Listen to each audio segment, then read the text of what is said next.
Alright, we're testing the mic on this device, and that's the front-facing camera. Alright, fill him with the venom and eliminate him. In other words, I made him. I don't want to hurt him, but I did him in a footage of murdering again, but I will of it, infinite kill him with blah guys like bludering everything, incinerating, running, money, and I'm painful, I'm not afraid of. Man, stop. See you in the video. Hi guys, Sean here. When's the last time you've run 2 mobile apps organically at the same time in your workflow? And I'm not talking testing out mobile features on a larger Android tablet or a Samsung Galaxy Fold, long pressing the app and seeing if it resizes, scanning if it can run 4 apps at the same time. I'm talking just truly in your workflow. You have an Excel on one side, you copy the mail, and you need to draft the Gmail on another window.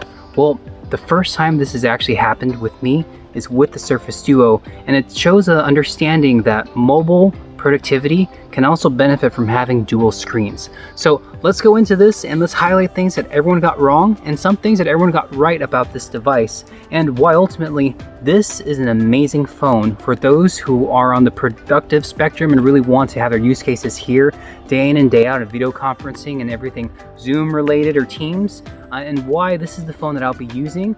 Granted, let's listen to what the new product releases are out there. So let's go over the hardware build of this device, and everyone agrees that this is something that they knocked out of the park. And there are some things that I want to highlight. Yeah, it's the thinnest phone ever in terms of really looking at how plain this is. Maybe they could have just chopped off half the screen here and made this the thinnest phone. But part of why that doesn't hold water is because the camera module is just nearly, inexcusable in terms of having social media or just taking photos, and the fact that it's just awkward to really take photos. And I will say the thinness of this device, that I can fold here without any lips or without breaking anything and fold all the way this way, yes, that highlights the hinge, but also highlights that the camera can't get any thicker than what Microsoft has set out here. So that's why the camera, when you compare it to other phones, it's just not going to hold water to it, especially late night or telephoto. And I will highlight that they did try and they were excellent in terms of software adaptations for the camera itself. So if I open it this way, and this is your default screen that has that mic and the selfie sensor right there.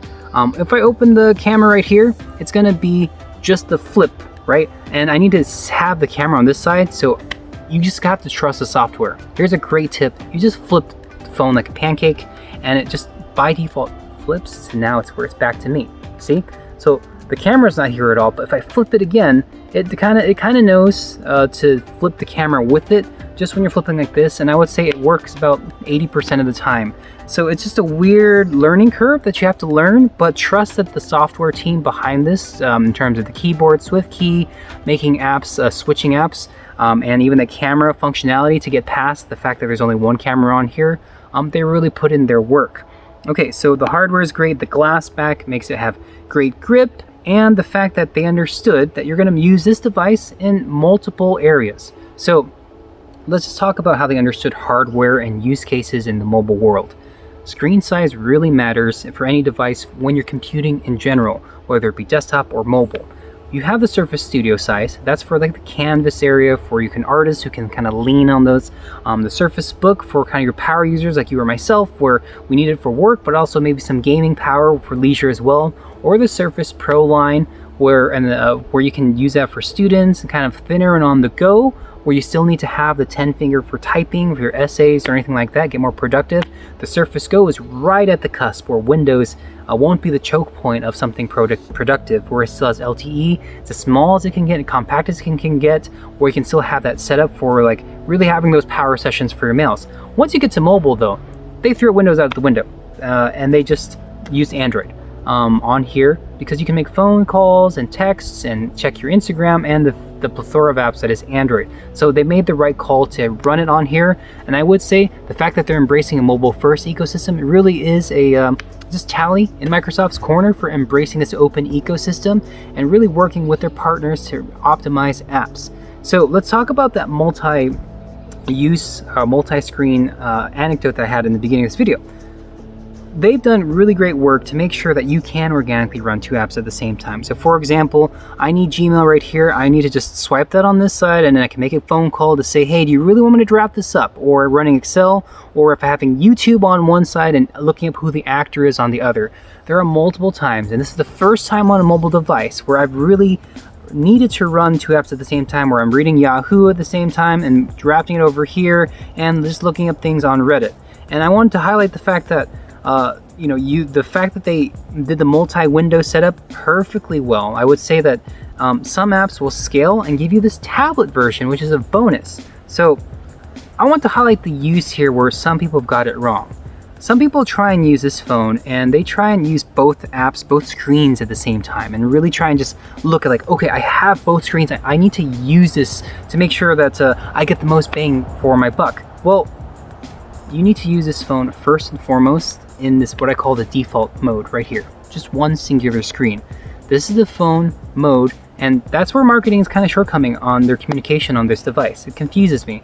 You don't start your workflow with a closed booklet, okay? Even if you're carrying a Galaxy phone or an Apple, an Android, Samsung device, this is the default mode you should always be starting your phone with. This way, right in the morning, you press the lock button, you have your fingerprint sensor here, the hardware fingerprint sensor versus end screen's great, by the way, and you can read your notifications and you start your day one-handed, waking up in the morning, one-handed thumbs up. That's how you should use this device to start. And if you feel the need where you need more real estate, or you need to really dive into your work product, work focus, that's when you say, okay, this mail is getting, let's say, larger. I need to actually put my attention and energy and focus. If it's casual, start here.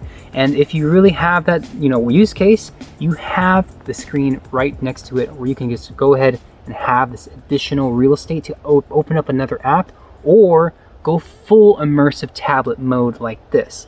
Everything here is 3:2 for better or for worse. So the 3:2 ratio is kind of a shortcoming because it's too wide for your hand. And they made some software edits, like with working with SwiftKey, to make sure you can have that one-handed keyboard. So in essence, it's passable. But when I am in bed, I can use the phone this way, and that's the main way I use it. I don't even stress myself with the fact that I could have the potential another screen right here. I just ignore it.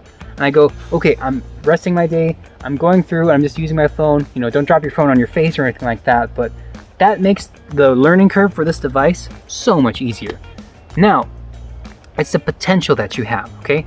Now, once you have that potential of another screen right here, then all of a sudden, you're open up to another world of device that I feel the Galaxy phones, or any phone that's, the Galaxy Note, it can't simply match. It's the fact that, yes, you could have a tablet of this size with you without this bar in the middle, but this is in your fingertips, and the fact, again, the hardware is right where it's thin enough, smooth enough with the glass and the curved corners, and doesn't weigh too much where it'll tire you out. So there's instances where, because you have this 3:2 ratio, it's almost like a mini notepad right here.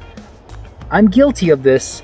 I've gone on Reddit multiple times, multiple nights, and I've used it in this fashion where I can scroll. Look at that cat right there on this. And so when I'm in bed, I have this like larger tablet right next to me, right before I shut my eyes or wake up in the morning. And I have this functionality. Look at that puppy right there. See, you have this full screen real estate. Yes, there's a bar there, but the alternative that most of us will do, even you watching this video tonight, you'll probably be using your small screen phone, checking it for those last minute notifications before you get some good sleep hygiene and turn off your phone. Here I have a minute for the last minute device to have something so big. And this mode right here, playing around to see what apps can actually scale, then this is a Android, understanding Android apps aren't all best featured for large screens, but the ones that do, usually the ones that count. Kindle, you can have it running 2 bookways or having a big page like this in your pocket. That's where it really shines. I've used it this way. If I'm sitting at like a diner table and I want to just scroll and read and look at the puppy, so this is sitting here on the table, and I can read my feeds or some really long books or email, while everyone's chatting away and having their dinner. This is a very cool mode. It's Nintendo DS mode, and it's like this full screen, like curved view, right? And the fact that this hinges here also leads you to go ahead and flip it all the way this way, right? And it shuts off this screen because it knows you're not using it, so it's going to shut that off pretty soon. And now it's off, but now this is laying on the table, and you can have this fold stand up, and this is your little display while you're using this on a desktop table. So if you're laying in bed, it's light enough, and you can have it tablet form. If you're sitting at a diner table, you can have it in its folding different angles like this. These hinges are NASA grade engineered with fibers as thin as a hair, and it's really great use case this way. It's just open up my device versus the alternative. The alternative for your phones right now, any phone that's just a slab, on the table like this, unless you buy a case, right? You're never going to have something where you can open up like a book and have these angles and look at laptops that could fold all the way around. There's so many modes that you have, and it unlocks these additional things you didn't even know you could do with mobile productivity. So that's what I want to highlight here. That's what everyone got wrong about this device. It's not trying to force the dual screens. It's just understanding that there's a complement, and having the screen by your side where the weight of this device doesn't eliminate it from being too clunky or bulky really stands out. Yes, this gets shoved in the pocket, but the hardware is so solid enough where I'm not going to break any of this. The fingerprint sensor is way better because it's physical versus in screen, and the software itself. So just, throwing apps here and there, just that little tab there, it's phenomenal. It's seamless, right? There are software bugs in here in terms of what can scale to both screens, but don't go into this wanting to see if apps can just go across both screens. Just go into it thinking, is this mobile app something I organically want to run side by side with another app, or if I really want to have it full screen tablet mode. For example, I can run Reddit on one side and my Gmail on the other. If I want Reddit on this side, I can either swipe it here or press the app.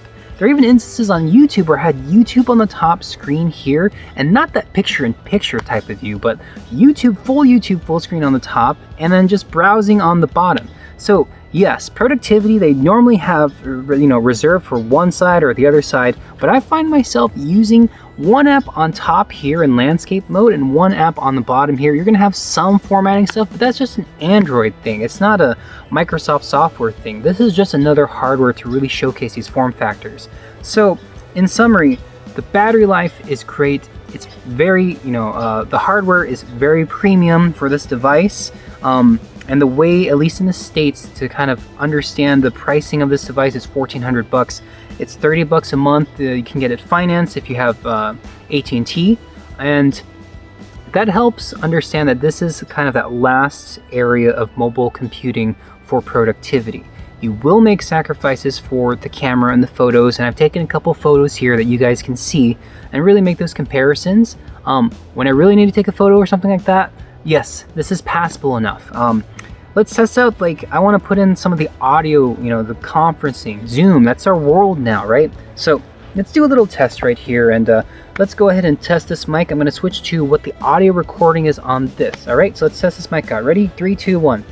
Fill him with the venom and eliminate him. In other words, I minimate him. I don't want to hurt him, but I did him in a footage of murder and again, but I will have an infinite kill him with the guys like bludering everything, incinerating, running, and many bloody want to penetrate, but nobody wanted. But they're gonna get it anyways. I'm beginning to feel like mentally ill. I'm until the kill, even if really bring the kill with that. I mean, I don't want to be the enemy, the demon enemy, be received enemy with stupidity. Every enemy is a pitting, spit on the vicinity, motherfucker, reject, finna dead. Minutes me, I'm sending you with the position of the finish. I'm fatal, I'm battle, I'm available, blown up like I'm inflatable, I'm debatable, I'm avoidable, I'm available, I'm tolerable, I'm tradable. All right. Money and I'm painful, I'm not afraid. Microphone arrays are great on this device. It's supposed to be this teleconferencing type deal.